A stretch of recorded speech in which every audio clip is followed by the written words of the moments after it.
Avdil pour la refoua de Yael Bat Chaya Catherine, Bezrat Hashem, Bekarov. Donc le cours de ce soir, vous allez voir que c'est assez original. C'est quelque chose qu'il faut, si une personne elle arrive à appliquer, ça pourra lui ramener beaucoup de choses dans sa vie, ça pourra lui faire gagner beaucoup de temps, beaucoup d'énergie. Et vous allez voir que c'est pas une ségoula. Et généralement, on voit un titre comme ça, le remède à tous les problèmes. On a l'impression, bon, c'est une ségoula, genre la tzedaka, le machin, quelque chose qui va. Est-ce qu'aujourd'hui, on peut régler tous nos problèmes, déjà, premièrement? Deuxièmement, est-ce qu'il y a un remède à ça, hein? C'est sûr que c'est pas quelque chose en claquant des doigts. Toute chose qui est facile, ça ne dure pas. Il faut quelque chose qui soit, on va dire, dur. C'est vrai que ce que je vais expliquer ce soir, c'est quelque chose qui est dur à appliquer, mais que si on y arrive, si on commence, on verra très rapidement les fruits de son effort et on pourrait vraiment arriver à résoudre, sans exagérer, tous les problèmes. Je vais vous expliquer comment, vous allez voir vous-même à la fin du cours si c'est pas, pas le cas, quoi, après ce que j'expliquerai. Ok, donc Bezrat Hashem, donc on commence. Donc voilà, prenez ça pas comme un remède, un médicament miracle, ok, comme un Doliprane qui va enlever les maux de tête d'un coup, mais comme un traitement. Un traitement qui va en fait donner à la personne sur le long terme, ok, c'est un traitement qui peut durer des fois des mois, des fois des années, etc. Mais à la fin, elle sera guérie, à la fin, elle va se sentir bien, etc. Comme une personne qui a besoin, maintenant, il a des problèmes de dos, il a besoin de prendre des cachets qui vont lui adoucir la douleur, etc. Des fois, il y en a qui ont besoin de prendre ça toute leur vie. Il y a des gens qui ont le diabète, etc. Ils ont besoin de prendre des médicaments toute leur vie. Et vous allez voir que c'est peut-être le cas pour certains d'entre nous. On devra faire ça peut-être sur le long terme et éviter donc les problèmes, tous les problèmes, Bezrat Hashem. Ok, la question d'abord, est-ce qu'on on peut enlever tous les problèmes? Alors, avant de répondre à cette question, il faudrait savoir d'abord d'où viennent les problèmes. Quelle est la chose qui amène les problèmes sur Terre? Alors, on a vu dans la paracha de la semaine dernière, donc la paracha de Béchalach, le passage qui nous dit comme ça: Vayomer im shamua tishma lekol Hashem elokecha ve'ayashar be'enav ta'aseh ve'ha'azanta lemizvotav ve'shamarta kol chukav kol ha'machala asher samti be'mitzrayim lo asim alecha. Ce pasuk-là, il dit comme ça, donc c'est pasuk Tetvav, Perek Tetvav, pasuk Kavav, ok, chapitre 15, verset 26. Là-bas, on nous dit comme ça. Donc, si tu écoutes l'école Hachem Elokecha, la voix d'Hachem ton Dieu, Ve'ayashar be'enav, et le bien, la justice à ses yeux tu feras, Ve'azanta le mitzvotav, et tu écouteras ses préceptes, Ve'shamarta kol chukav, et tu respecteras toutes ses lois, Kol ha'machala asher samti be'mitzrayim, toute la maladie que j'ai mis en Égypte, ok, donc tout ce qui s'est passé, toutes les plaies d'Égypte, ok, Lo asim alecha, je ne mettrai pas sur toi, Ki ani Hashem rofecha, car je suis Hashem, ton médecin. Donc ici, Hashem nous donne ce qu'un médecin donne aujourd'hui à une personne qui lui dit: regardez, écoutez, selon mon analyse, si vous continuez à fumer, vous aurez telle et telle chose. Si vous ne faites pas du sport, vous aurez telle et telle chose. C'est-à-dire que l'avertissement du médecin, il nous annonce les problèmes qu'une personne qui a des problèmes de poumons, des problèmes de cœur, s'il ne fait pas du sport, il risque d'avoir Chas v'Shalom, un infarctus. Ou quelqu'un qui a des problèmes de poumons, s'il continue à fumer, il risque d'avoir un cancer des poumons, Chas v'Shalom. Ou une personne qui a des problèmes de peau et qui s'expose au soleil, on lui dit: et si tu mets pas de la crème, si tu t'exposes pas moins, tu risques d'avoir un cancer de la peau. C'est le médecin, c'est pas qu'il est là pour faire peur, mais il dit: il y a des règles dans ce monde-là, il y a des règles de la nature. Si on respecte pas ces règles de la nature, il y a des problèmes. Toute chose exagérée, l'alcool, la drogue, etc., en soi, c'est quelque chose de bon. Prendre du vin à un repas, c'est pas quelque chose de mauvais.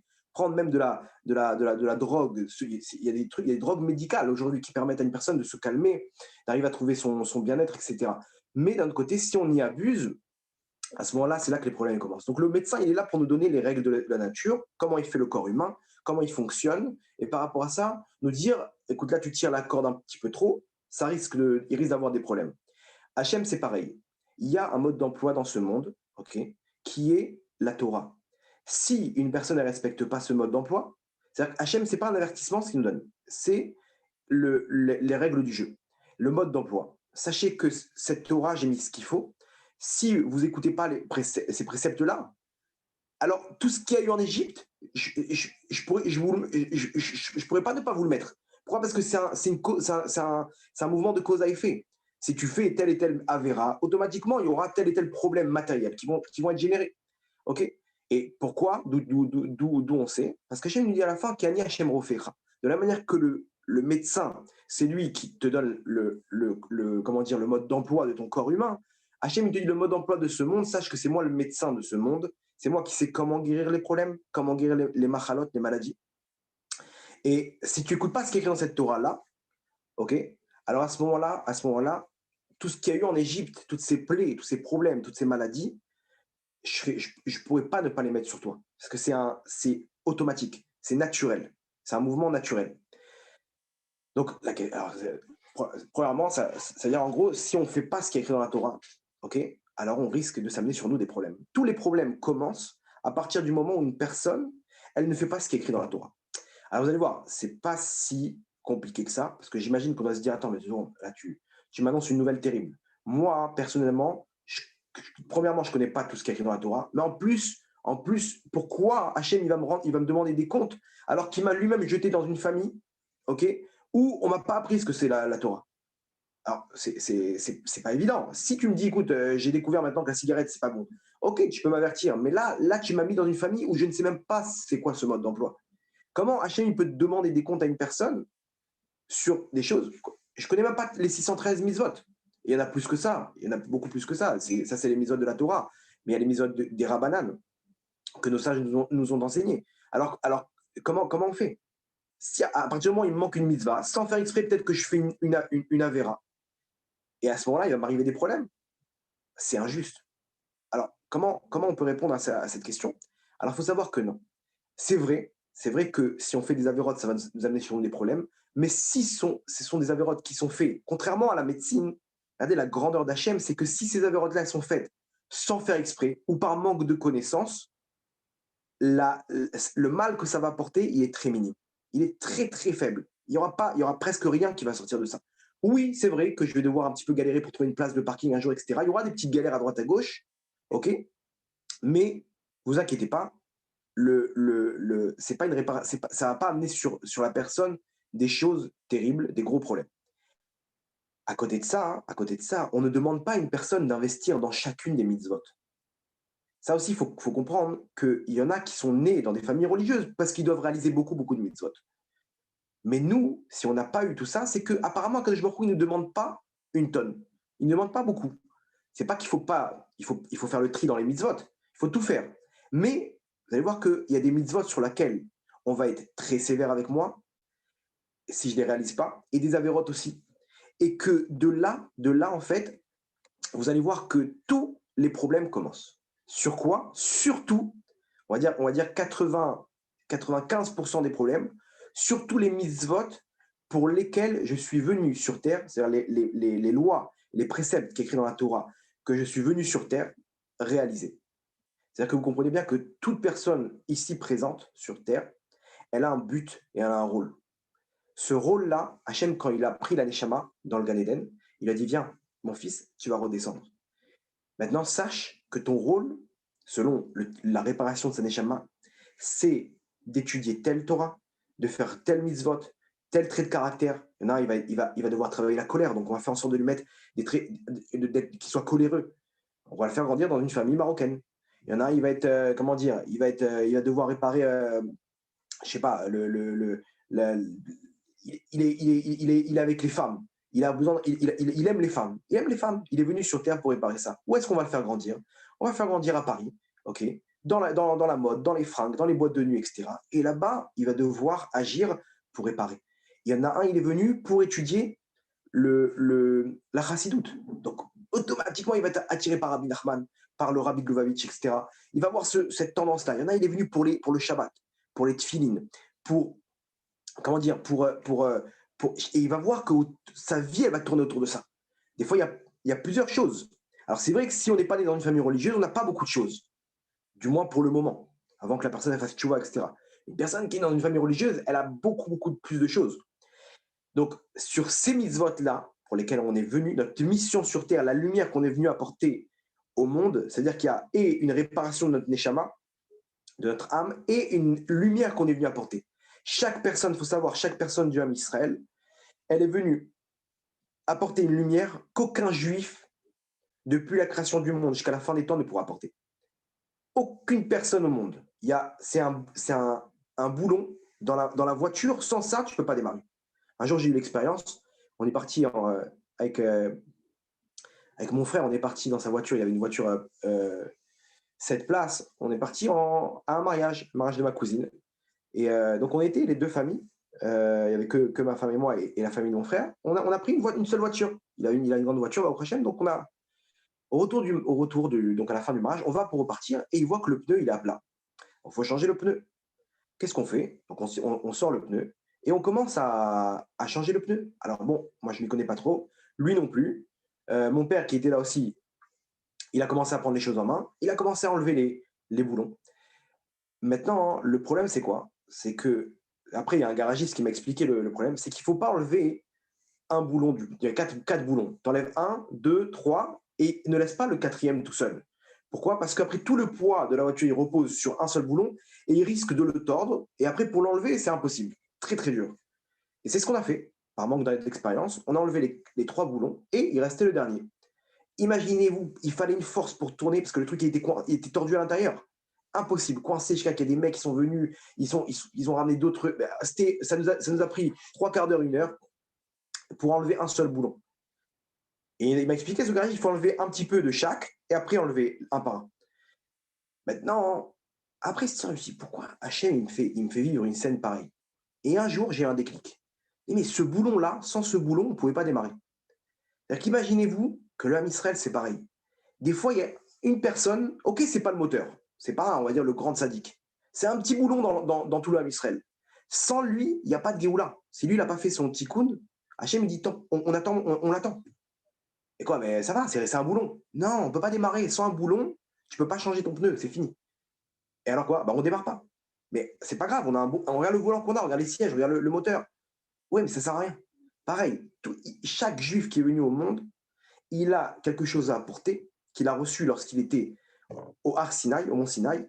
Cette chose-là, il est venu l'apporter au monde, ok?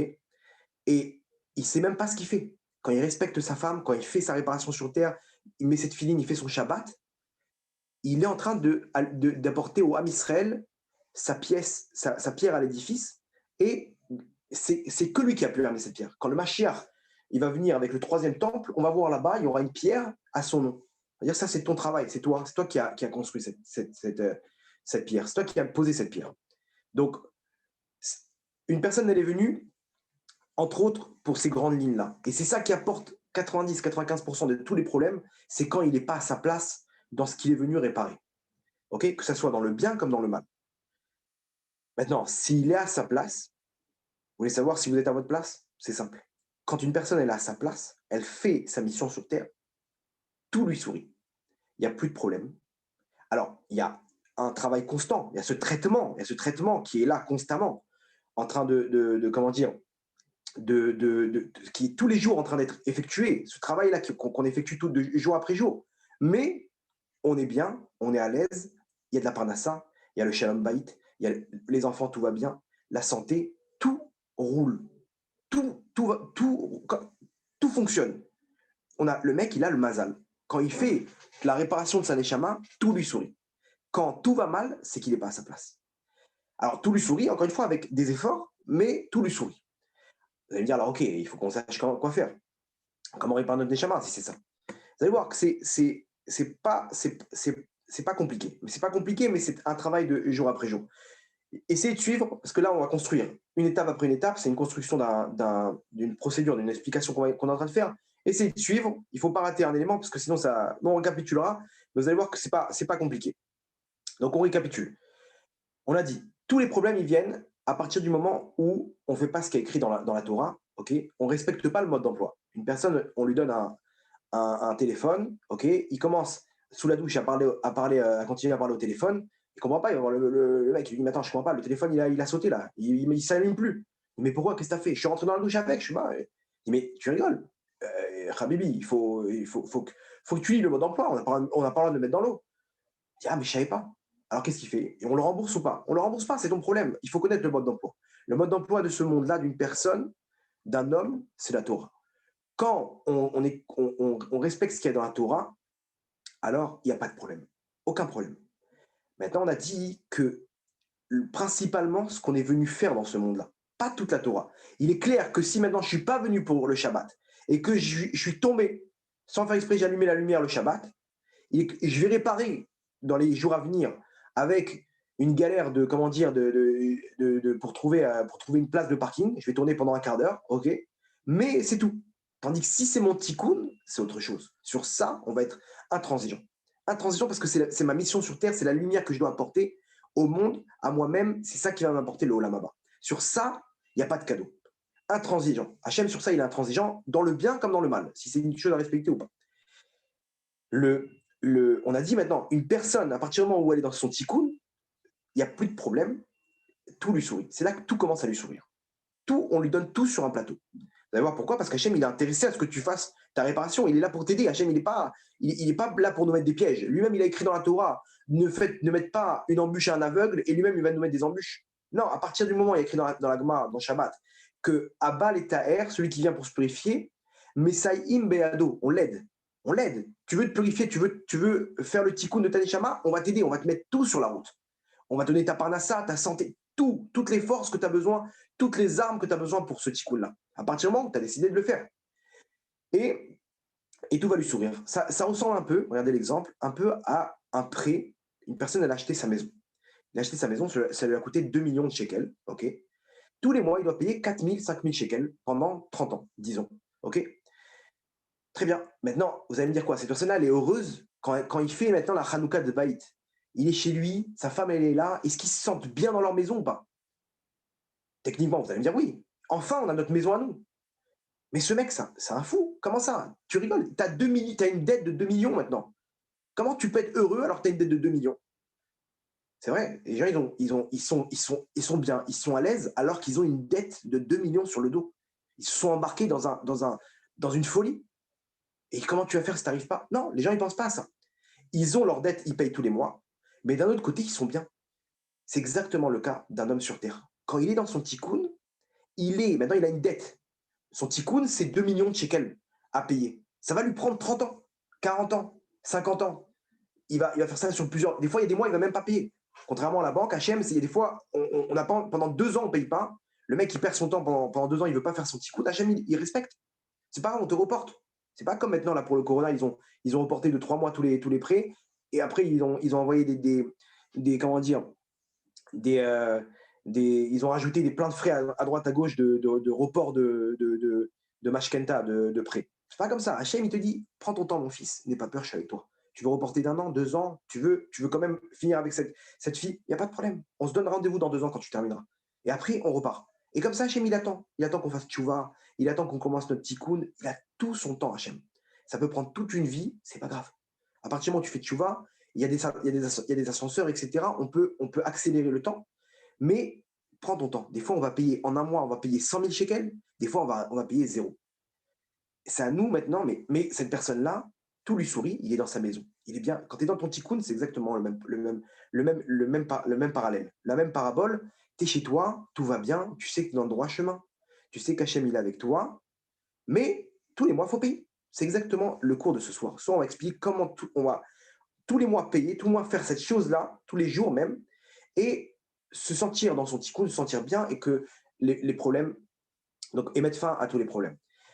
Ok, il y avait une histoire comme ça, la Gemara nous raconte l'histoire de un chassid, donc un tzaddik, que pendant Shabbat,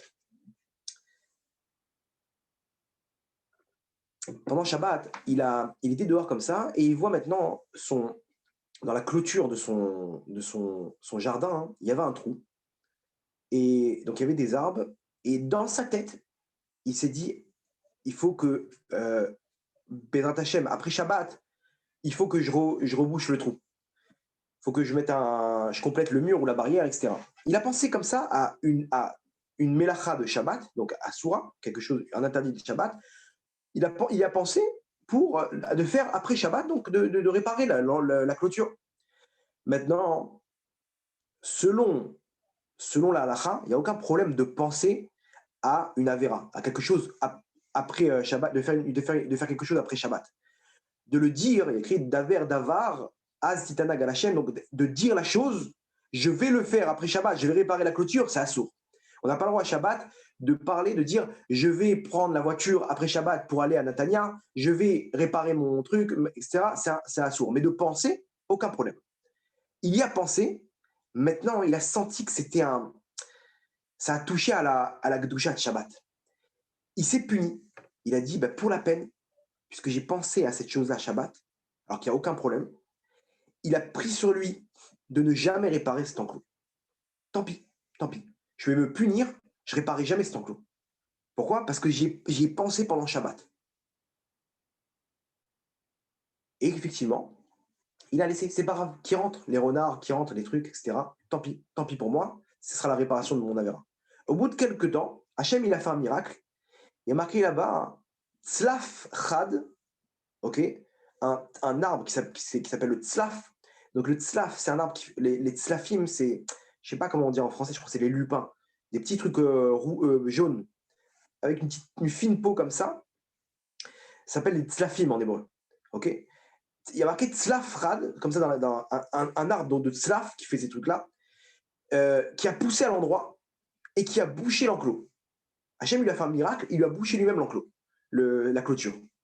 Ah, Baruch Hashem. Et mieux que ça, c'est que ces petits slafim là, ces petits lupins, c'est très rare.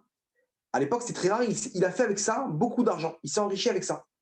Il a récupéré tous les quelques temps, il les vendait au marché et il faisait une grosse somme. Parce que ça se vendait hyper bien. Maintenant, le Rama Mipano, donc dans son livre Sefer Agil Goulim, il nous dit c'était qui ce mec-là, ce chassid? C'était, écoutez bien, ni plus ni moins que le Gilgul, la réincarnation de Tsélophrade. Tsélophrade, comme vous savez, c'est celui qui a coupé le bois pendant Shabbat dans le désert, à l'époque de Moshe, et qui a été mis à mort, il a été lapidé. Maintenant, il a transgressé Shabbat. Il y en a qui disent qu'il a fait ça les Shem Shamaim, parce que les gens, ils ont dit, ouais, mais de toute façon, avant qu'on arrive à ce qu'il y ait un mort, comment dire, une peine de mort selon la Torah, c'est comme gagner au loto. Vous savez, le nombre de conditions qu'il faut pour mettre à mort une personne. C'est vrai que dans la Torah, il y a écrit, si tu fais ça, mot yumat. Comment dire, il faut le lapider, il faut le tuer, il faut le brûler, il faut le machin. Il y a une tonne de punitions, mais techniquement, pour réaliser une punition comme ça, c'est presque impossible. Alors, les gens, ils se sont dit, bon, alors si c'est ça, alors bon, on peut se permettre de glisser, on va dire. Et lui, il a vu ça, il dit qu'il a fait exprès de faire la vera selon tous les critères, ok, avec 2 témoins cachers qui lui ont donné exactement la lacha qu'il faut, etc. Dans un temps de 2 secondes, il a quand même fait la vera et il a été mis à mort. Ok. Il y en a qui disent qu'il n'a pas fait exprès, etc. Bon, bref, en tout cas, le Rama Mipano, il nous dit qu'il est revenu en Gilgoul. Et pour lui maintenant, ça allait être quoi la réparation de sa neshama? Entre autres, l'une de ses grandes lignes, ça allait être quoi? Ça allait être le Shabbat. Maintenant, c'est pour ça qu'il a été mahmir, il a été intransigeant sur le Shabbat. Quand il a vu ça, même s'il a transgressé dans la pensée ce qui est permis, il a quand même été intransigeant avec lui-même. Il ne s'est pas fait de cadeau. Pourquoi? Parce qu'il savait, il a senti dans sa neshama qu'il est venu pour le Shabbat. Et regardez comment c'est étonnant. Qu'est-ce que la Gemara a dit là-bas? C'est quoi cet arbre? C'est Tzlaf Chad. Tzlaf, c'est le nom de l'arbre. Chad, c'est Echad. Un Tzlaf. Tzlaf Chad, ça fait quoi? Tsélophrade. Si on réunit les 2 mots, ça fait Tsélophrade. C'est l'allusion qu'Hachem nous a mis pour dire, tu sais, c'est qui ce mec-là? Ce racine, c'est Tsélophrade. C'est pour ça que maintenant, il est revenu et son tikkun, c'est le Shabbat. Il a réalisé maintenant, il a été intransigeant sur le Shabbat. Il a réalisé ces mises de Shabbat à fond, même malgré qu'il a dû être testé. Hachem, il a fait en sorte que grâce à ça, grâce au fait qu'il a réalisé sa mission, alors à ce moment-là, il y a non seulement un arbre à pousser, mais en plus, il s'est enrichi avec ça. C'est exactement pareil pour nous. Si quelqu'un il fait sa mission, de ce qu'il fait, il va s'enrichir, il va être bien dans sa peau, heureux avec sa femme et ses enfants, en bonne santé, et il n'y a plus de problème. Il y a cette épreuve de réaliser sa mission, ok, c'est vrai, c'est là que les efforts ils vont être mis, mais à côté de ça, tout va lui sourire, comme ce chassid, où à partir du moment où il a respecté Shabbat, il a réussi sa mission, il a réussi son épreuve, de l'épreuve même du trou, là-bas, il y a eu un arbre qui l'a enrichi. Ok, donc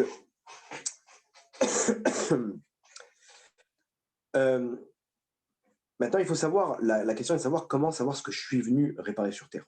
Ok, très bien, lui, il savait, il a senti que c'était Shabbat, mais nous, comment on peut faire?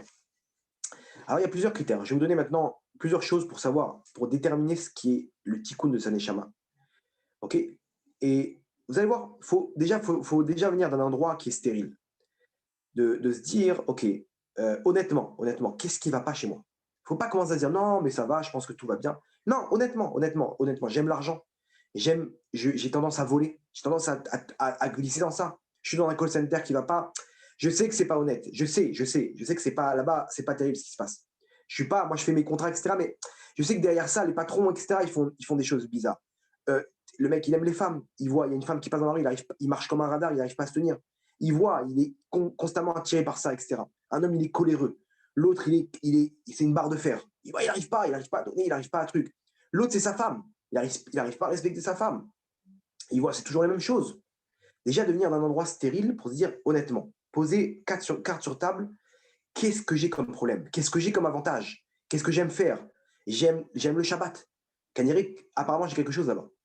J'aime les tefilines. Je sais que ça, c'est quelque chose que tu mets une balle dans la tête, je mettrai les tefilines tout le temps. Je les emporte tout le temps. C'est là-bas que ça se passe. C'est quoi qu'est-ce que tu aimes? La tefila, c'est là-bas que ça se passe. Et vous allez voir que, donc premièrement, déjà de définir, de venir être honnête avec soi-même. Malheureusement, aujourd'hui, malheureusement, les gens, ils font même pas attention à leur vie. C'est-à-dire qu'aujourd'hui, on vit, excusez-moi le terme, mais comme des moutons.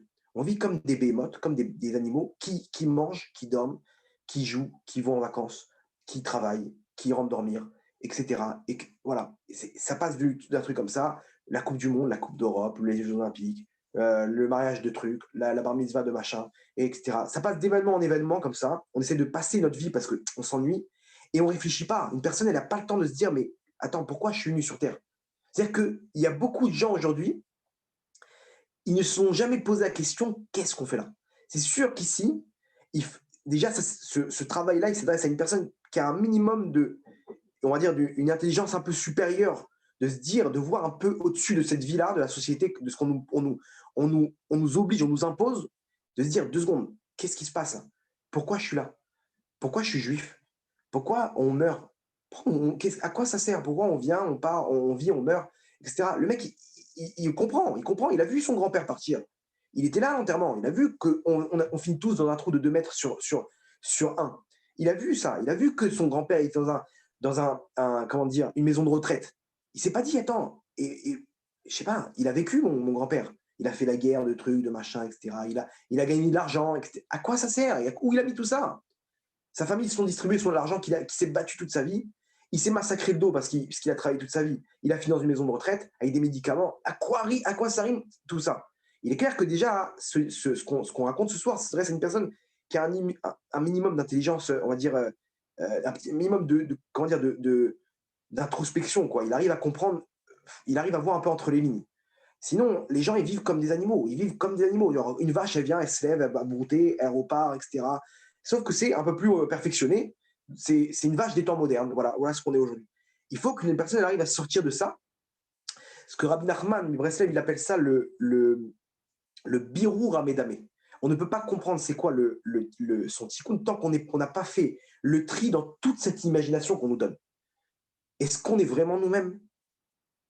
Qui je suis?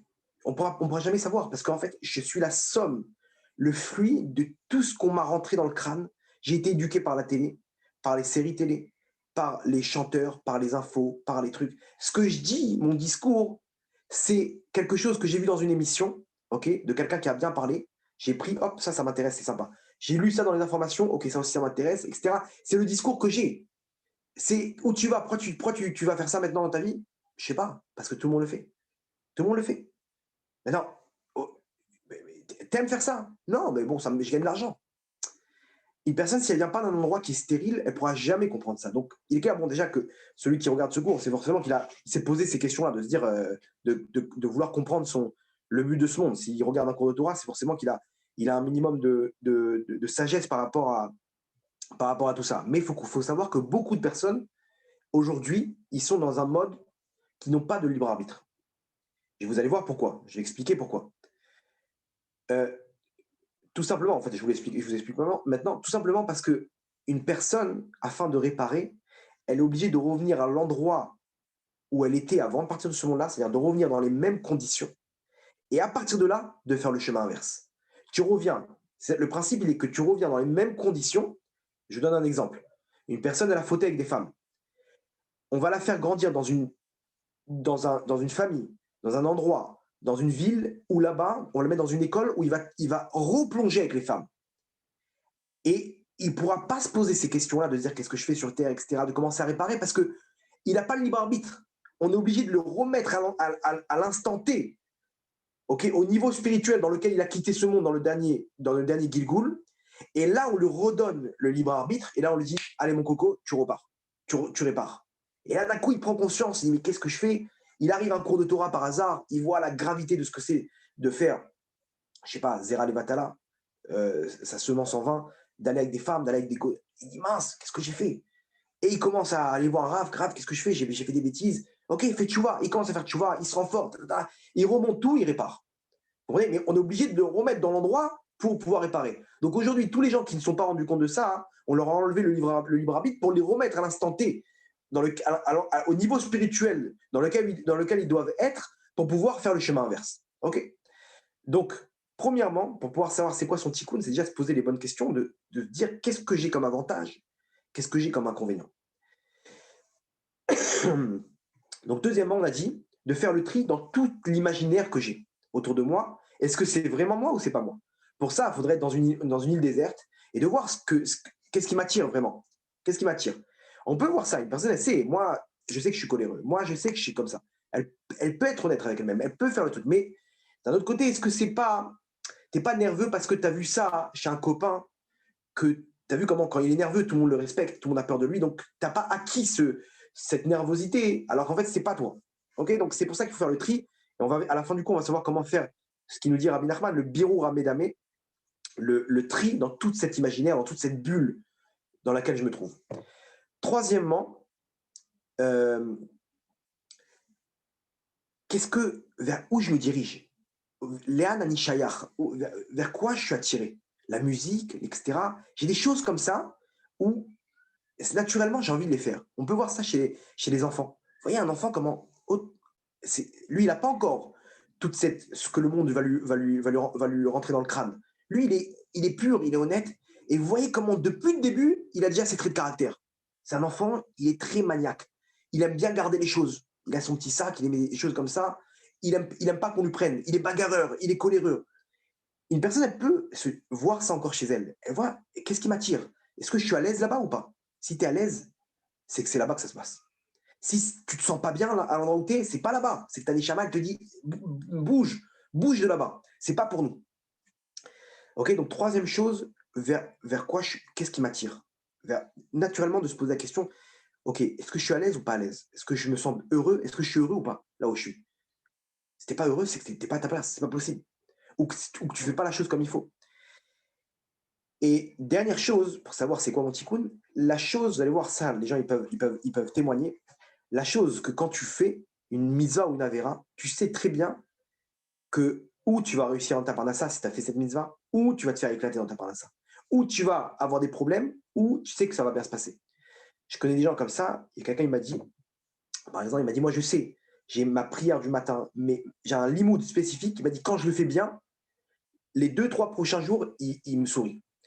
Quand je me suis mal levé, je suis parti en retard à la tfila, j'ai mal étudié, etc., je sais très bien que niveau Parnassa, ça va sauter. Le mois, il va pas être terrible. Mon mois, mon salaire, il dépend de ce que je fais. Il me dit, j'ai vérifié 1001 fois. Un autre, il va vous dire quoi? Moi, c'est ma femme. Je me dispute avec ma femme. Je sais très bien. Je sors de la maison, ok? Je sais très bien qu'il va y avoir un problème. Là, il m'a dit, je me suis disputé avec ma femme, j'ai pris la voiture sur l'autoroute, la fumée du capot. Il m'a dit, j'ai compris, je suis parti sur le bas-côté, etc. 4000 shekels de réparation. ok, une dépanneuse, 3 jours sans voiture. Il m'a dit, je l'ai fait du mal à ma femme, la fumée, j'ai compris. L'autre, pareil, le Mazgan, il saute. L'autre, il a crevé un pneu, etc. Chacun, il peut vous dire, moi, je sais très bien. Quand Shabbat, je ne fais pas Shabbat comme il faut, la semaine, elle est nulle. Elle est nulle. Impossible. Il n'y a rien à faire. Donc, une personne, elle peut se dire, ça, c'est mon tikkun, je sais. Et attention, si on est venu pour faire ce tikkun-là, rien au monde ne peut m'empêcher de le faire. C'est-à-dire on va vraiment insister sur cette chose-là. On sera intransigeant dessus. Il n'y a pas de cadeau. Pourquoi? Parce que si je te fais un cadeau, Hachem, imaginez-vous, s'il nous fait un cadeau de dire, bon, allez, c'est pas grave, base de Shabbat, c'est pas grave, ok, on fera. Alors, quand est-ce qu'on va le faire? À un autre Gilgoul. Donc, le cadeau, la rachamim, la miséricorde, c'est quoi? C'est de ne pas te laisser ne pas faire ton tikkun. Sinon, tu reviens en Gilgoul. Donc, c'est impossible. Vous comprenez qu'ici, on ne peut pas permettre à une personne de ne pas faire son tikkun. Sinon, il est obligé de revenir sur Terre. Il va arriver en haut, devant Hachem, il va dire, mais pourquoi tu ne m'as pas empêché? Tu dois retourner maintenant. C'est pas raval maintenant de retourner et de refaire le GAN et les couches et les trucs. Et l'Alia, et l'armée, et le mariage, et les enfants, et la maison de retraite. Ça y est, je ne vais pas retourner tu aurais dû me pousser. J'étais fainéant, fallait me secouer, Hachem. Donc Hachem, il nous secoue et il ne nous laisse pas de cadeau sur ça.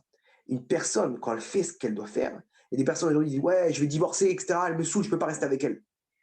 C'est une erreur. C'est une erreur, mon sadique. Pourquoi?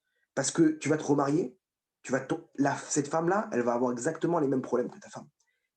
Elle t'étouffe celle-là, elle t'étouffe. Eh ben, sache que là-bas, ça va t'étouffer.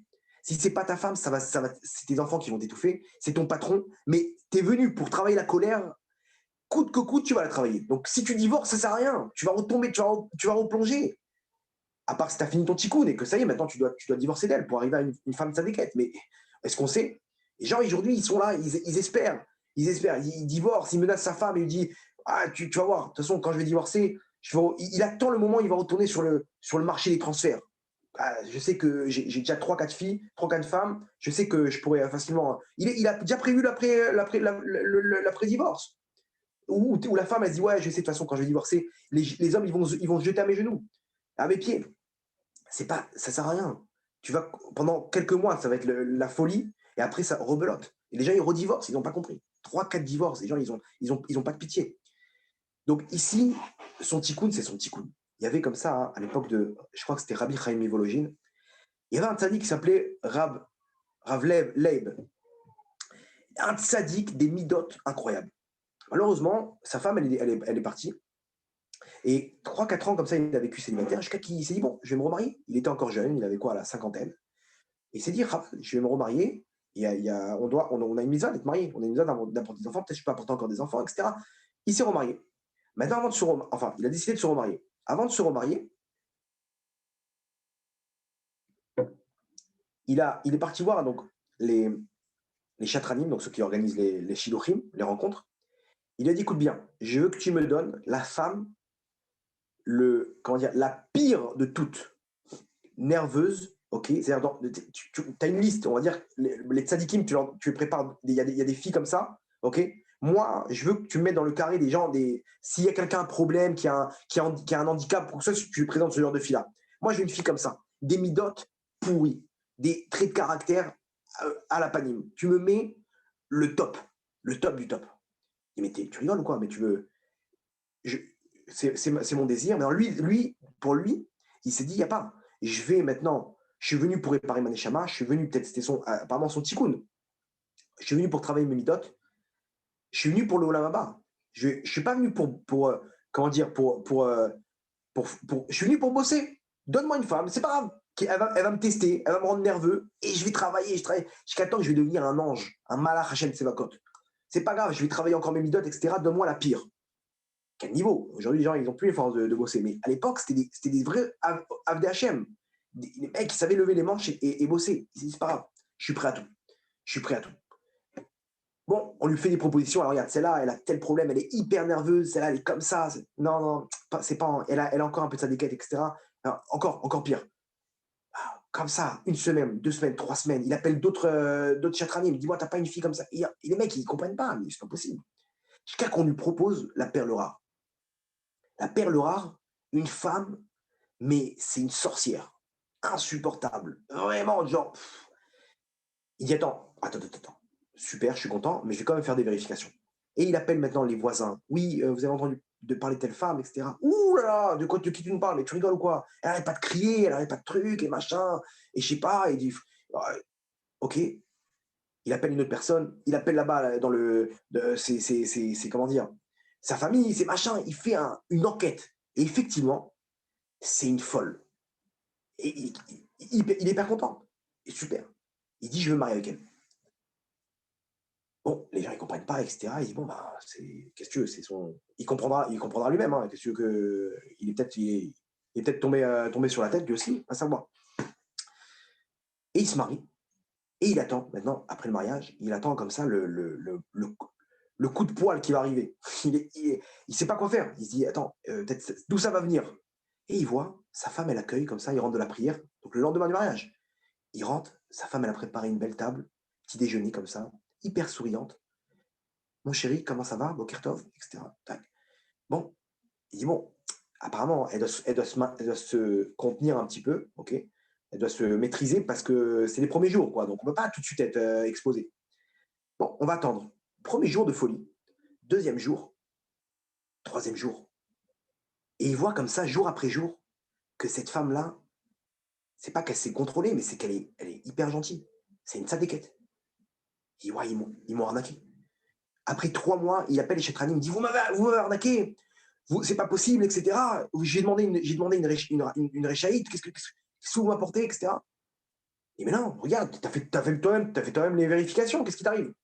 Il dit, mais non, mais moi je sais pas, elle est hyper gentille, c'est une sadéquette. Il dit, bah alors qu'est-ce que tu veux? Il est parti voir son Rav, Rabbi Chaim Mivologine. Il dit que votre Rav, il lui explique tout. Et le Rav, il lui dit, apparemment, t'as fini ton tikkun. Si t'es arrivé à une pureté d'esprit, cette femme-là, elle ne peut pas être mauvaise avec toi. Si tu arrivé à purifier ton trait de caractère qui est la colère, ta jalousie, tout ce que. Donc, elle, dans le ciel, on lui donne les forces de se maîtriser, on lui donne les forces d'une tzadékette. Pourquoi? Parce que c'est ton miroir. Si toi, tu es tzaddik, elle sera tzadékette.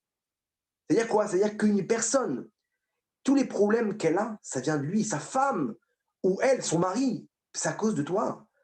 Pourquoi tout le temps elle me teste sur la colère? Pourquoi tout le temps il me teste il me provoque, il me parle mal, il me manque de respect?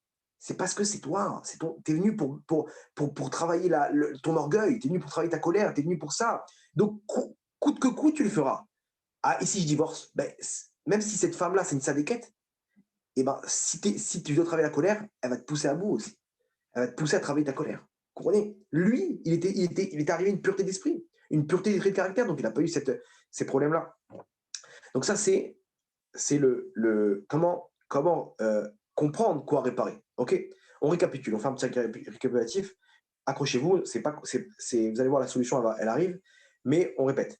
Tous les problèmes qu'on a sur Terre, ils viennent à partir des avérotes ou des misotes qu'on ne réalise pas. Qu'on ne réalise pas ce qu'il y a dans le mode d'emploi.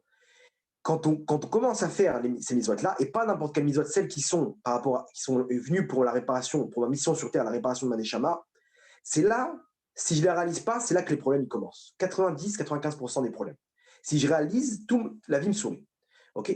Comment savoir c'est quoi mon tikkun? On a expliqué qu'il faut venir d'un endroit qui est stérile pour comprendre quels sont mes avantages, quels sont mes inconvénients. Que cette chose-là, je vois que quand je ne la réalise pas, d'en haut, on me punit, on me récompense, etc. Et de faire honnêtement, de voir c'est quoi mon tikkun et de prendre ça entre les mains et de le réaliser. Alors maintenant, comment réaliser? Ok, je sais ce que c'est. On a compris maintenant, j'ai identifié c'est quoi mes problèmes. Ok, je veux savoir comment le faire. Comment y arriver? Alors écoutez bien, maintenant on passe à la solution. Deuxième partie du cours, ok, c'est la solution. Il faut savoir, la Gemara dans Megillah, elle nous dit Akadosh Baruch Hu igdim refoua lamaka. Akadosh Baruch Hu, à chaque problème, avant de mettre le problème sur terre, il a déjà mis le remède. Donc, Akadosh Baruch Hu magdim refoua lamaka. Gemara Megillah. Donc, le remède existe déjà. Tous mes problèmes que j'ai, sachez que le remède existe. Alors, on a dit les problèmes, c'est quoi? C'est parce que je ne fais pas mon rôle sur terre, mon tikkun. Ok, sache que pour réaliser ton tikkun, on t'a donné tout ce que tu as besoin. tous les problèmes que tu as, ok, sache que déjà, Hachem, avant de te les placer, il a déjà installé tous les remèdes. Alors, comment j'arrive à ces remèdes? Comment j'y arrive? Alors, il faut savoir que Akadosh Baruch Hu, il est intéressé à ce que, comme on dit, à ce que je fasse ma réparation sur terre. Pour ça, imaginez-vous qu'Hachem, il me suit à la lettre, il me suit au millimètre près, et tout ce que je vais faire, il va m'accompagner pour me mettre sur la piste. Dès que j'ai décidé de réparer, Akadosh Baruch Hu, il va me mettre sur la piste pour réparer. Comment? Par l'intermédiaire des remèdes qu'il a placés. Comment j'arrive à ces remèdes? Alors écoutez bien. Tout ce qu'une personne a vécu sur Terre, depuis qu'il est né jusqu'à maintenant, tout ce qu'il a vu, tout ce qu'il a entendu, toutes les scènes qu'il a vécues, l'ambiance dans laquelle il est, où il habite, etc., tout ça a été déterminé pour l'aider à réaliser sa réparation sur Terre.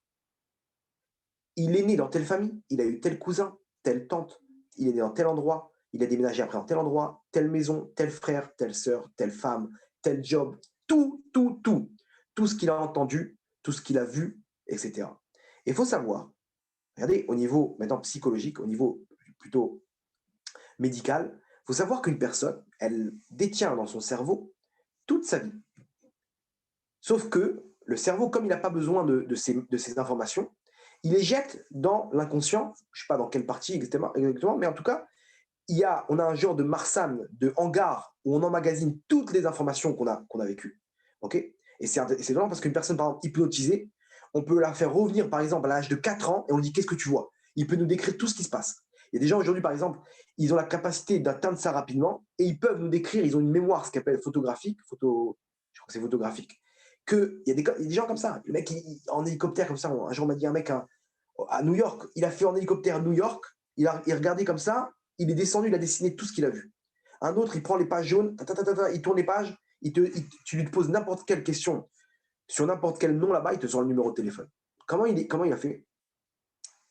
Il a photographié ce qu'il a vu, ça a été photographié, sauf que lui, il a la capacité d'atteindre ces informations-là directement. Nous, notre cerveau, il fait un tri. Ce qu'on n'a pas besoin, maintenant, j'ai vu ce qu'il y a dans les pages jaunes. Pourquoi je ne me rappelle pas? Parce que le cerveau, tout de suite, il a jeté ça dans l'inconscient. Il y a aussi, même la police, elle utilise ça. Vous savez que la police utilise l'hypnose aussi pour, par exemple, quelqu'un, il a été témoin d'une scène de crime, ok, ou qui était proche d'une scène de crime. Il dit, oui, j'ai vu une personne cagoulée comme ça sortir. Ok, à quoi il ressemble? Je ne me rappelle plus. Je l'ai vu, je l'ai entrevu comme ça, mais c'était trop rapide. Vous savez ce qu'on fait à cet homme-là? On va l'hypnotiser, on va le remettre dans la scène, et on va lui dire, stop, maintenant tu le vois? Ok, il tourne la tête maintenant, qu'est-ce que tu vois? Ok, je le vois, etc. Il est comme ça, comme ça. On a réussi à le rentrer dans ce que ses yeux ont photographié.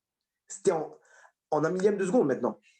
Il a réussi à prendre la photo, mais lui, il ne se rappelle plus.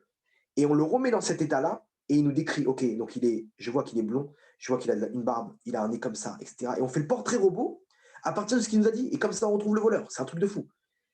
Donc, imaginez-vous la force du cerveau. Entre parenthèses, si quelqu'un il voit une mauvaise image, il dit non, mais ça va, j'ai pas regardé.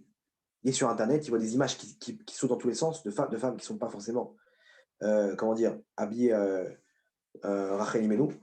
Et il dit non, mais ça va. Tu sais pas, Habibi, que tu as photographié. Cette photographie-là, cette Touma-là, dans ton cerveau, elle reste. Et elle influence ton échama. C'est ça, que les gens ils savent. Et qu'ils sachent. Même une femme qui s'habille pas de sa noire, imaginez-vous le nombre de photographies, le nombre de photos qui sont maintenant d'elle dans le cerveau des gens. Et qui influencent là-bas dans le mal. Ce qu'elle a, comment dire, ce qu'elle a provoqué. C'est pas, elle s'habillait, elle a mis un décolleté, elle s'est baladée dans la rue en mini-jupe et décolleté. Et bon, les gens, ils regardaient. Attends, une belle femme, pourquoi on va se priver? Elle-même, elle nous propose son. Donc, les gens, ils photographient, même s'ils se rappellent plus d'elle. Ils se rappellent plus. Cette photo-là, elle est ancrée à jamais dans leur neshama et elle influence. Et elle ne sait même pas que des gens, ils font des avérotes après, etc. Parce qu'il y a une partie d'elle-même qui est encore dans une neshama d'un juif et qui fait des dégâts. Donc, il faut savoir que on a toutes ces informations-là, on a toutes les informations, et elles sont là dans notre cerveau, et c'est à nous maintenant de pouvoir, en fait, pourquoi Hachem a fait en sorte que le cerveau il est capable de tout enregistrer? Ok, qu'il oublie. Pourquoi il met ça il emmagasine ça dans un hangar, cet inconscient. Il a qu'à oublier. Pourquoi Hachem il a fait en sorte que tout reste? Parce qu'un jour, écoutez bien, j'aurais besoin d'une scène que j'ai vue. J'aurais besoin d'une parole que j'ai entendue de quelqu'un. Dans un cours de Torah, j'ai entendu un jour un truc. Et écoutez bien, surtout les choses qui m'ont marqué. Il y a des choses dans ma vie qui m'ont marqué, des scènes que j'ai eues qui m'ont marqué, qu'on ne pourra jamais oublier. Pourquoi ça t'a marqué? Lui, ça l'a marqué, et moi, ça ne m'a pas marqué. Parce que lui, il en aura besoin par rapport à la réparation de sa neshama. Et moi, je n'en ai pas besoin. Maintenant, tout ce qu'il y a dans mon cerveau, ça va me servir. C'est exactement le remède que j'aurais besoin, la solution à tous mes problèmes. Comment y arriver alors? Comment maintenant dans mon cerveau arriver à prendre l'information que j'ai besoin? Qu'Hachem, forcément, peut-être quand j'avais 12 ans, il me l'a donné cette information-là. Elle est là, elle est emmagasine dans mon cerveau. Comment je peux la mettre dans mon conscient et l'utiliser par rapport à un problème que j'ai tout de suite à l'instant T? Là, j'ai un problème, j'ai pas de solution. Je fais comment? J'ai besoin, sache que ce problème-là, il existe, ok, mais le remède, il existe avant. Il est où le remède? Comment j'atteins ce remède? Il est chez toi, il est dans ton cerveau. L'idée de la solution, elle est dans ton cerveau. C'est peut-être pas la solution, c'est peut-être une information qui va t'amener à une personne, que cette personne-là, elle va t'amener à une autre personne qui va te donner la solution, qui va t'amener à un rave, qui va te donner la solution. Mais en tout cas, tu as la piste. La piste, elle est chez toi. C'est quoi? C'est une prophétie. Exactement. C'est une genre de mini-prophétie.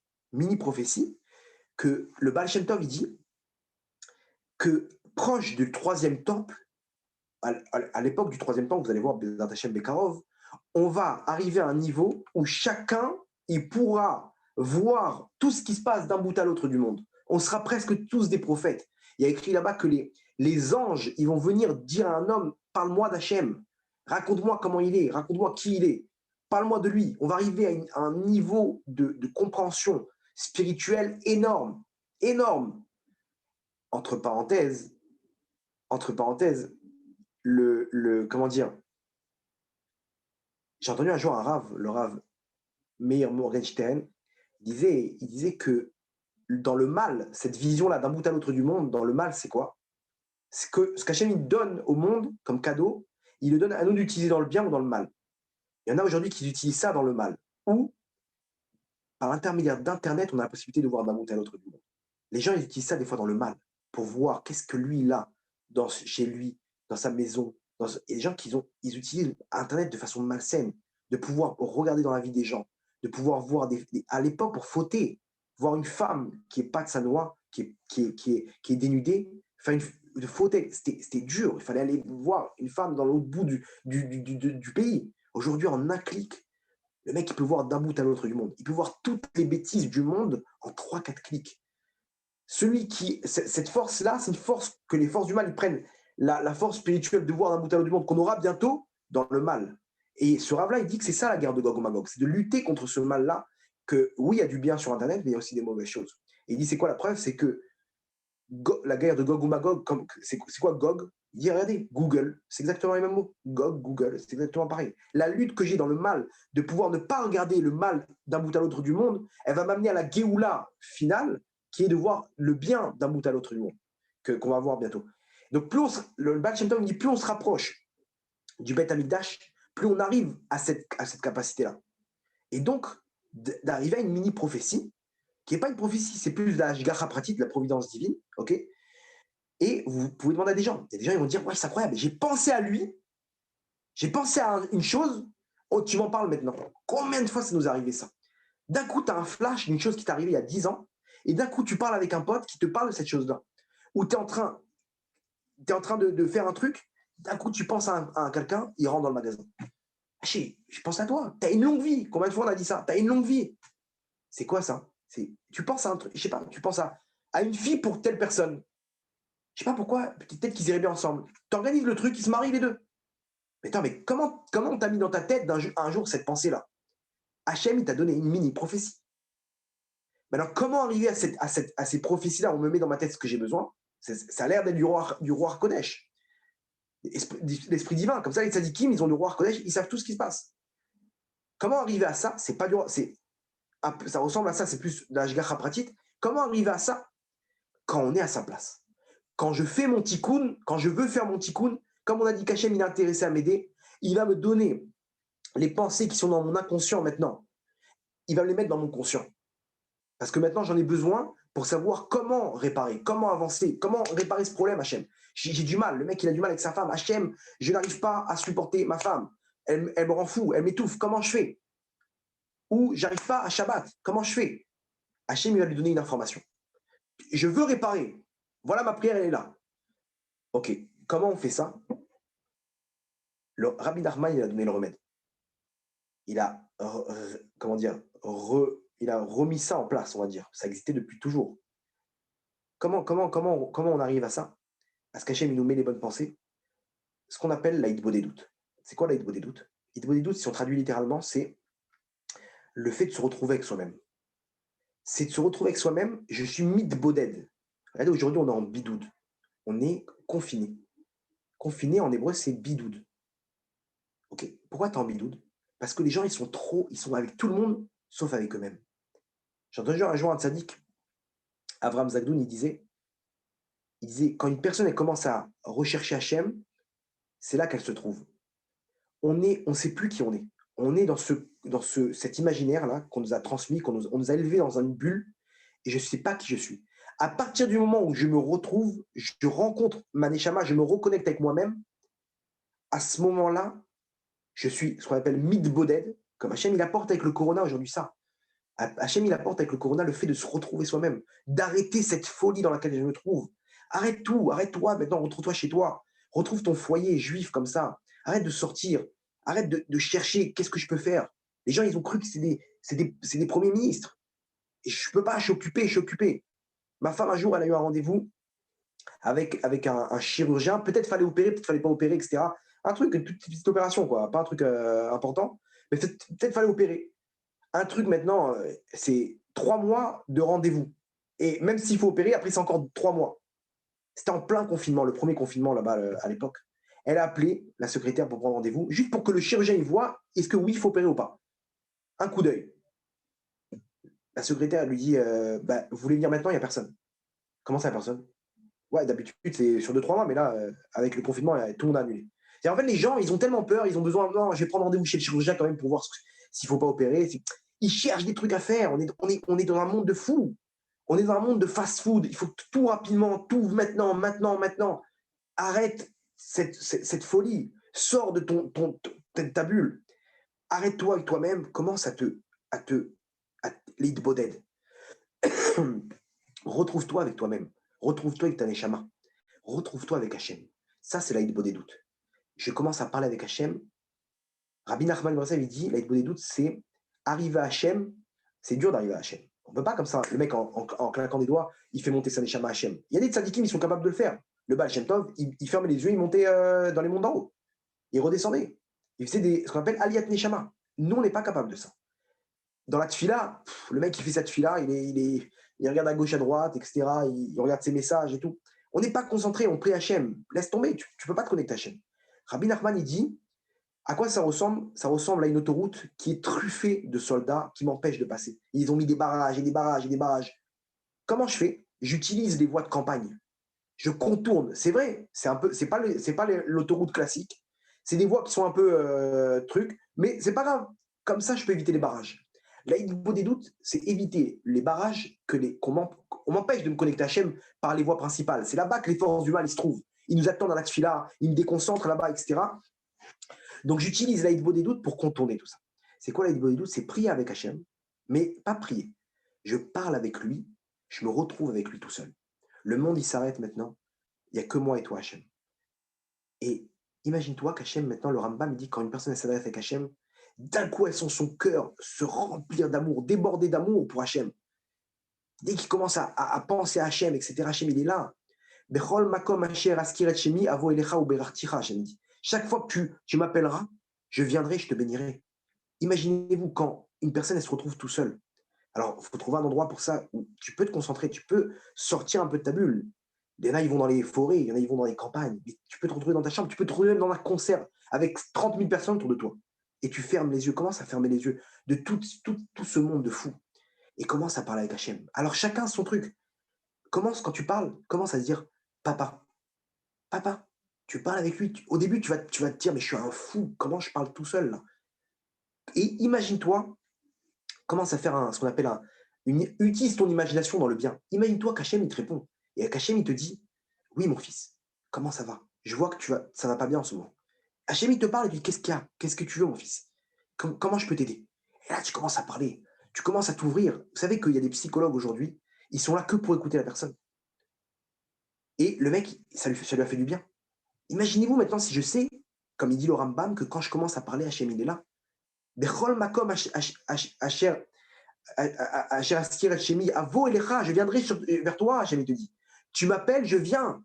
Quand tu dis papa, ton papa, Sheba Shamaim, qui est dans le ciel, il vient. Hachem, il est là et il te dit, mon fils, comment ça va? Qu'est-ce que tu as? Je vois que ton cœur, je vois que tu n'es pas bien. Parle-moi, raconte-moi. Comment tu vas parler avec Hachem maintenant? Imagine-toi, vous savez que c'est des techniques qui marchent. Ça s'appelle le PNL. Le PNL, c'est connu.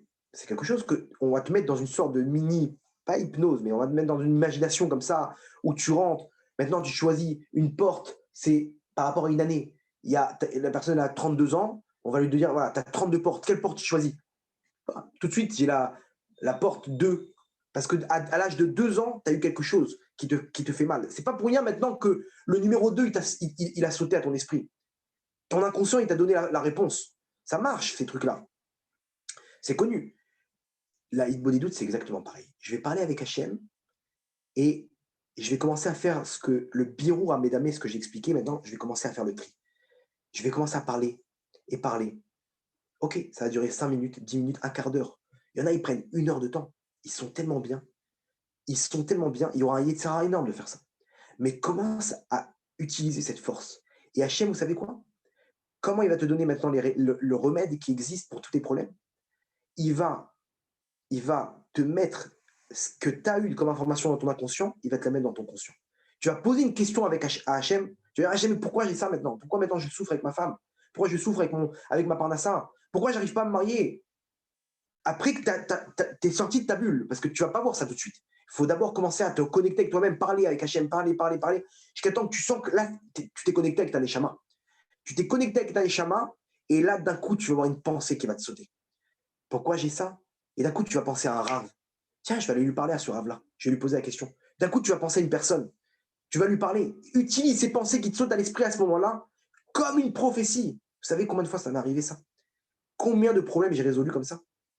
Où je parle avec Hachem dans ma Hitbo des doutes. Et je pose des questions. Et au bout d'un moment, j'ai une pensée qui vient. J'utilise cette pensée et j'y vais à fond. J'y vais à fond parce que pour moi, c'est Hachem. J'y pensais pas avant cette pensée-là. D'un coup, elle me saute à l'esprit. D'un coup, elle me revient. Pourquoi? C'est le remède. C'est le remède. Les problèmes que j'avais à ce moment-là, ils étaient dus au fait que je faisais pas mon tikkun. Maintenant que je suis en train de parler avec Hachem, je prie, je demande à Hachem pourquoi j'ai ça. Je veux réparer ma neshama, je veux faire ce qu'il faut. Regarde Hachem, et tu décris dans les moindres détails ce que tu as besoin. Tu décris dans les moindres détails. C'est ça la beauté du truc. C'est pas, commence pas à être timide. Non, je vais pas te déranger. Hachem, il attend ça avec impatience. N'aie pas peur, tu le déranges pas. Hachem, il n'est pas nerveux. Vous inquiétez pas. Tu le vois avec tes lunettes à toi. Mais Hachem, il est là. Il a tout son temps. Ça peut durer des heures et des heures. Le Rav Arouche, il dit tout ce que j'ai eu dans ma vie, j'ai lu que par la Hitbo des doutes. Regardez ce qu'il a obtenu. Il a obtenu son livre, Le Jardin de la Emouna, il est enseigné dans des universités aux États-Unis.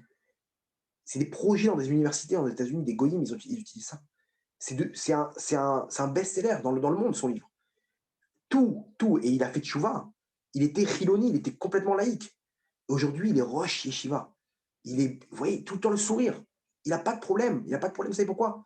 Parce qu'il est tout le temps avec le remède. Tout le temps en train de demander à Hachem. Dès qu'il a un problème, tout de suite, il prend le traitement. C'est quoi le traitement? Un quart d'heure d'Hitbo des doutes. 20 minutes d'Hitbo des doutes. 1 heure. Tout de suite, il prend. J'ai un problème maintenant. Il nous manque d'argent pour la yeshiva. Allez, il s'enferme dans son bureau. 1 heure d'Hitbo des doutes. Sur le sujet de la yeshiva. Et il décrit. Pourquoi? Parce que quand tu décris, à quoi ça ressemble? Ça montre vraiment que c'est ton père quand tu décris. Quand moi, mon père, il va me dire, écoute mon fils, je vais t'offrir une voiture. Je vais t'offrir une voiture. Viens avec moi choisir. On va choisir la voiture. Bon, moi, je ne m'y connais pas trop en voiture, mais il va me dire, allez, vas-y, choisis. Mais je vais le rendre fou. Attends, tu sais quoi, je prends ce siège-là. Tu crois que c'est bien ou pas? Non, peut-être, non, laisse tomber. Donne-moi celle-là. Et comme ça, 1 heure, ils vont tourner, tac, tac, tac, le siège, le volant. Non, mais j'aime pas les roues, j'aime pas. Ah, tu vois, je suis pas à l'aise dans le truc. Il va, il va rouler, non, viens, on essaie ça. Il va le rendre fou. Pourquoi? Parce que tu es à l'aise. Par contre, si maintenant, demain, Bibi Netanyahou, il m'appelle, il me dit, tu as gagné une voiture, viens choisir avec moi. Je vais t'offrir la voiture parce que tu es le, je sais pas, le 3 millionième qui s'est vacciné. T'as gagné la voiture, viens avec moi. Le mec, imaginez-vous, il a gagné une voiture parce qu'ils ont fait un concours comme ça. Il vient, il l'amène là-bas. Non, il va être gêné. Il va dire celle-là, elle est bien. Voilà, super. C'est bon, t'es sûr? Il essaye. Ouais, magnifique. Super, je la prends. Attends, mais essaye les autres. Non, pourquoi? T'es gêné. Si t'es gêné avec Hachem, tu commences pas à décrire. Tu commences pas à décrire. Ça veut dire que tu crées une distance. Commence à décrire. N'aie pas peur parce que c'est ton papa. Non, Hachem, je veux une femme comme ça. Je veux un homme comme ça. Je veux marie, je veux qu'il ait tel trait de caractère. Décrit, bombarde. Toute la liste. N'aie pas peur de bombarder, n'aie pas peur de faire une liste Hachem. Hachem a parlé à ça, je veux qu'elle soit comme ça, et comme ça, et comme ça, et truc. Et prenez sur vous cette chose-là. C'est ça le traitement. Le traitement, il est comme ça. Quand moi, j'ai pris sur moi 1/4 d'heure par jour. Dites beau des doutes. Un jour à Rosh Hashanah, j'ai pris 1 minute en plus. Aujourd'hui, j'ai 16 minutes. Le monde, il s'écroule. Je ne touche pas à ça. Je suis avec mon chronomètre. Et généralement, il y a beaucoup plus que 16 minutes. Des fois, je vais dormir. Je suis fatigué. D'un coup, je dis, oh, je n'ai pas fait ma beau des doutes. Je me lève et je fais ma beau des doutes. Je suis tout seul dans le salon comme ça. Je fais mes 16 minutes. Fatigué, mais je l'ai fait. Pourquoi? Parce que vous allez voir, vous allez commencer. Après, au bout d'un moment, ça va s'estomper. Au bout d'un moment, vous allez zapper ça. Mais si tu as pris sur toi 1/4 d'heure par jour minimum, 10 minutes, après, tu vas voir, tu vas sentir, tu vas voir les résultats. Tu vas voir le dialogue qui s'installe. Tu vas parler avec Hachem. Même si tu n'as pas ces pensées-là qui te sautent, tu vas voir dans la 2-3 jours après, quelqu'un qui va te parler de ton problème. D'où ça sort ça? D'il y a 3 jours, ce que tu as parlé dans ta vie des doutes. Vous comprenez? Donc ici, tous les problèmes que j'ai, je veux les réaliser. À partir du moment où je veux ça, Hachem, il est intéressé à me donner ça. Il m'a déjà tout donné dans ma tête. Il m'a même les pistes qui vont m'amener à réaliser ça. Comment je me connecte à ça? Il faut que je me parle avec des doutes. Je me connecte avec moi-même, je parle avec Hachem. Et quand j'y arrive, à ce moment-là, Hachem, il me donne tout ce que j'ai dans ma tête. Essayez, vous allez voir, c'est le remède à tous les problèmes. Alors, c'est sûr que ça ne va pas se passer comme ça. Il y a des fois, ça va prendre un peu plus de temps. Mais comme on a dit, c'est un traitement. Comme on a dit, c'est un travail. Mais déjà, tu vas sentir que tu es sur le droit chemin. Tu vas sentir que la vie, elle te sourit. Au fur et à mesure, tu vas voir ta vie, elle va s'arranger. Tout va s'arranger autour de toi. Tu vas être heureux. Tu sais qu'Hachem, il est là. Tu le vois, comment il t'aide, comment il te parle, comment il te donne ces pensées-là. Tu vois que cette pensée-là, elle est venue, c'est pas pour rien. C'est pas pour rien. Combien de fois des gens comme ça, quelqu'un il me demande de l'aide. Vendredi, il y a quelqu'un qui m'a appelé, il m'a dit, je voulais te dire merci. Pourquoi? Hein, tu m'as donné un conseil. Tu t'as insisté. Je l'ai appelé 3-4 fois. Je lui ai dit, fais ça, je te dis, fais ça. Pourquoi? Parce que quand il me disait qu'il avait des problèmes de Parnassa, ça me faisait mal. Et je réfléchissais tout le temps, comment il peut faire. Je priais Hachem même pour lui. Jusqu'à qu'Hachem, un jour, il m'amène une personne qui travaille dans ce que lui travaillait et qui me dit, on cartonne. Pourquoi? 1, 2, 3, 4. Je lui dis, mais reprends ton job. Non, mais je peux pas, machin. Mais reprends, je te dis ça. Non, mais non, n'importe quoi. Il a écouté. Maintenant, il est heureux. Mais alors, comment ça arrivé tout ça? C'est pas de la névoie. C'est pas de la névoie, c'est pas du roi Kodesh. C'est juste que tu te connectes avec toi-même et tu peux aider. On va finir avec une histoire. Il y avait une histoire dont j'ai été témoin. Il y avait un cours où j'avais dit comme ça que celui qui arrive à mettre ses sentiments de côté, qui arrive, si on l'humilie, à pardonner, ce qu'il demande, il le reçoit direct, direct. Si jamais on t'a fait du mal, pardonne-lui, pardonne à cette personne-là, ok? Va la voir, dis c'est bon, il n'y a plus rien entre toi et moi. La prière que tu vas te demander derrière, elle va t'exaucer. J'ai reçu un mail d'une femme qui m'a raconté que elle, sa sœur, elles avaient appliqué à la lettre la chose et elles avaient pardonné à leur grande sœur, elles avaient fait la paix avec leur grande sœur depuis, ça fait des années qu'elles s'étaient disputées, des années. Elles ont fait la paix grâce à ce cours-là. Elles m'ont dit voilà, voilà, on a toujours les mêmes problèmes, ça fait 2 mois et on est toujours, elle et moi, on n'est pas mariés, ma sœur et moi, et problème de Parnassa, problème à droite, à gauche, etc. Et je me suis dit, c'est pas possible. Comment, de base, je me suis dit, bon, ok, elles m'ont envoyé ce message-là, elles m'ont dit, on a fait ça, etc. Dans ma tête, je me suis dit, dans 2-3 mois, je vais recevoir un mail, on se marie, ma soeur, elle se marie, etc. Ça va commencer à bouger dans leur vie. C'est sûr et certain. Après 2, 3 mois, aucune nouvelle, j'envoie un mail. Bonjour, vous vous rappelez, vous m'avez parlé de ça, etc. Où vous en êtes? Toujours au même problème, toujours au même point. C'est pas possible. Laissez-moi un numéro de téléphone, je vous appelle, il y a quelque chose d'autre qui doit bloquer. J'appelle dans la semaine et je leur dis: «Racontez-moi, qu'est-ce qui se passe?» Alors voilà, elle me raconte. Je dis: «Venez, on essaie de voir quelque chose que vous pensez apparemment que vous avez tous les 2, vous et votre sœur, OK? Parce que vous 2 vous êtes bloqués, donc c'est un point commun, forcément, que quelque chose de mauvais qui pourrait bloquer». Il dit: «Bah, écoutez, Rav, honnêtement, ma sœur et moi, on est disons qu'on on fait pas attention à notre langue. On est fort de caractère et bon, on dit ce qu'on a sur le cœur, on se laisse pas faire. Alors, bon, c'est pas de notre faute, on a grandi avec notre grand-mère. Notre grand-mère, elle était comme ça, elle était très émette, très émette. Et donc on avait, comment dire? On a pris ça d'elle. Qu'est-ce que vous voulez qu'on dise?» Bon, puis alors quoi? Et vous avez fait beaucoup de dégâts avec la langue? Oh, une tonne. Ah, c'est-à-dire qu'en fait, votre sœur, la grande sœur, en fait, avec qui vous avez disputé, il n'y a pas qu'elle. Non, il y a aussi ma tante, il y a aussi truc. Elle commence à faire une liste. Bon, il y a des gens à l'école, etc., à l'époque. Quoi, et vous n'avez pas pardonné à votre tante aussi? Non, elle, là, c'est elle qui doit nous demander pardon. C'est elle qui nous a fait du mal. Je dis: «OK, mais d'accord», mais je réfléchis comme ça et je leur dis: «Mais attendez, Rav, vous savez que depuis qu'on est petit, on nous fait du mal. On a été», donc c'est-à-dire qu'en fait, légitimement, on a créé ça. Et là, j'ai eu le déclic. Maintenant, par rapport au cours, vous allez comprendre le puzzle, comment il se met en place. D'un coup, Hachem m'a mis la pensée. Du coup, j'ai dit: «Attends, Hachem», je leur ai dit: «Écoutez, vous voulez savoir pourquoi vous êtes venus sur terre? C'est évident. C'est évident. Vous êtes venus sur terre pour réparer ce problème que vous avez avec la langue. Vous faites du mal avec votre langue. Apparemment, dans un ancien Gilgoul, vous avez fait beaucoup de dégâts avec votre langue. Maintenant, Hachem, il vous renvoie et il vous donne l'éducation avec votre grand-mère, à l'école, ce qui vous est arrivé, pour recréer ce problème dans votre trait de caractère qui est le fait de faire du mal avec sa langue. Le fait de parler mal et de faire du mal. Et automatiquement, une fois que ça coule dans vos veines, c'est en vous, Hachem, il vous donne maintenant le libre arbitre pour réparer. Maintenant, votre tikkun sur terre, c'est ni plus ni moins que de réparer ce que vous faites avec votre langue. Vous devez prendre ça maintenant comme votre drapeau. Maintenant, c'est votre tikkun. Écoutez bien. Pourquoi vous êtes bloqué maintenant? Toute votre vie, elle est bloquée? Parce que vous n'êtes pas dans votre tikkun. Votre tikkun, vous avez commencé avec votre grande sœur. Ok, super, mais il y a une liste encore. Et maintenant, il faut prendre sur soi. Vous allez faire une idée des doutes et vous allez prendre sur vous. Comment maintenant réparer ma neshama? Comment maintenant? Je sais que c'est quoi mon problème. Mon problème, c'est ma langue. Hachem, comment je fais? Comment c'est des sessions d'Idbo des doutes maintenant? Je leur ai donné un traitement là-bas. Idbo des doutes, vous faites chouva dans ce monde-là, dans le monde d'avant, sur le mal que vous avez fait avec votre langue. Vous êtes revenu maintenant, on vous a remis au même niveau spirituel. Et maintenant, on vous redonne votre libre arbitre. Répare, refait maintenant le même chemin en arrière. Maintenant, vous allez voir votre tante, même si c'est elle qui a tort. Et vous allez venir avec un grand panier, avec du vin, avec des chocolats. Tata, on te demande pardon. OK, on met tout à zéro. Vous allez rappeler chaque personne et vous allez, à l'avenir, vous allez voir maintenant chaque chose que vous allez faire du mal avec votre langue, vous allez avoir des catastrophes. Shalom. Votre vie, elle va être bloquée. Quand vous allez faire attention avec votre langue, vous allez pour dire du mal, pour mal parler à cette personne-là, je me retiens, tu vas voir, d'un coup, tu vas trouver ton zivouk. D'un coup, ta parnassa, elle va fonctionner. C'est évident parce que quand tu fais ton tikkun, la vie, elle te sourit. C'est exactement pareil. Maintenant, je leur ai dit, traitement, il des doutes. Comment on fait? Jour après jour, encore des doutes. Hachem, qu'est-ce que je fais? Voilà, cette personne, elle m'a provoqué, j'ai envie de mal lui parler. Comment je fais, Hachem? Et d'un coup, tu vas voir, Hachem va dire, peut-être, va voir un. D'un coup, il y a une pensée dans ta tête de quelqu'un, d'une copine qui t'a dit, tu sais, je fais des exercices comment dire, de contrôle de soi-même, avec des pierres, machin, etc., de trucs naturels. Ok, pourquoi ça me vient à l'esprit maintenant? Peut-être que ça va m'aider à maîtriser ma colère et apprendre à pas mal parler aux gens.